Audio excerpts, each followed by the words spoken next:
Welcome to Chapter 6, UV Unwrapping. This chapter will cover the basic procedures in unwrapping the UVs of simple objects, as well as the different UV unwrap settings that will aid you in the process.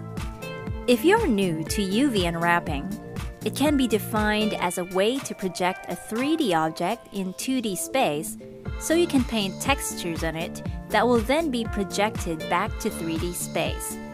It is also used for things like normal maps, bump maps, etc. UV unwrapping is normally done in two views, the 3D view and the UV image editor.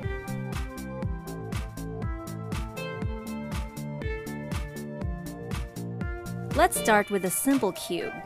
Press Tab to enter Edit mode and then press U to bring out the UV mapping menu. Click Unwrap.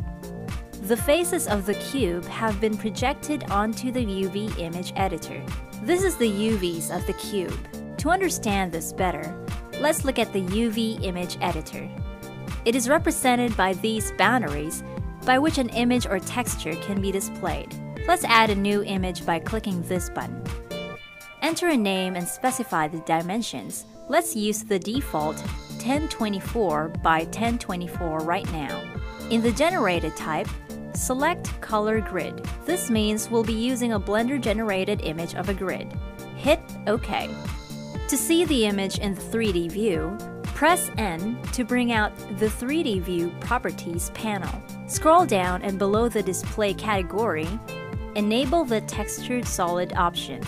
Let's go back to the UV image editor. Here you can transform UVs the same way you transform objects in the 3D view. You can grab, rotate, and scale UVs. There is also a 2D cursor that functions exactly like the 3D one. You can use it as pivot point when you do certain transformations to your UVs. You can select a UV's vertices by clicking this button. Click this button to select edges. Click this button to select phases. And this button to select UV islands. UV islands are groups of UVs that are connected to each other. Press Ctrl plus Tab for a pop-up menu of the same options. Notice how the textures move while we were manipulating the UVs? This is the basic concept of UV unwrapping. We're putting an image to a 2D representation of our 3D object, which in turn projects that image to our 3D object in 3D space. The problem we now have is the UVs are on top of each other. In order to have full control over the texture we wish to apply, we need to project the UVs in such a way that we can see all the faces at once and know which face is which. To do this, we need to tell Blender which faces are connected and which are not. This is where UV seams come in. Select this edge and press Ctrl plus E. In the Edges submenu, select Mark Seam. Notice that the edge is now highlighted with red. This means that Blender will treat that edge as a cut. Think of unwrapping this box as unfolding fabric. We need to make the necessary cuts to lay it out flat. Let's go ahead and make the right cuts to unwrap this cube.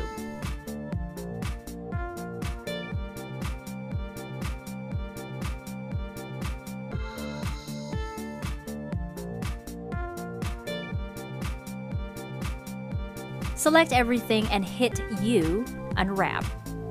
Now we have a clean T-shaped UV. This is the proper way of unwrapping a cube. Now let's take a look at how to correctly unwrap a sphere. Let's delete this cube and create a UV sphere.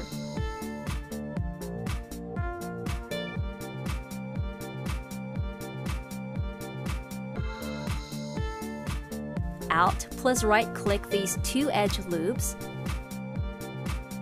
Hit Ctrl plus E and click Mark Seam. Go to the back orthographic view. Select this edge loop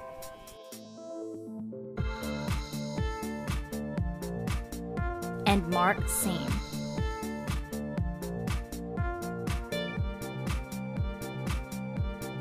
Select all, press U, and unwrap. There we have a properly unwrapped sphere. The key therefore to correct UV unwrapping is to know where cuts or seams should appear. Press N in the UV image editor to activate the UV properties panel. There are several settings here that help make UV unwrapping easier. You can reselect a Blender-generated image and change how UVs are displayed from the default outline to dash, black, or white. There's a smooth option that gives the UVs anti-aliasing.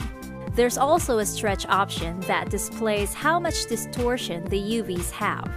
Blue means no distortion, and as it gets distorted, it turns green. This sums up UV unwrapping. Thank you and see you in the next chapter.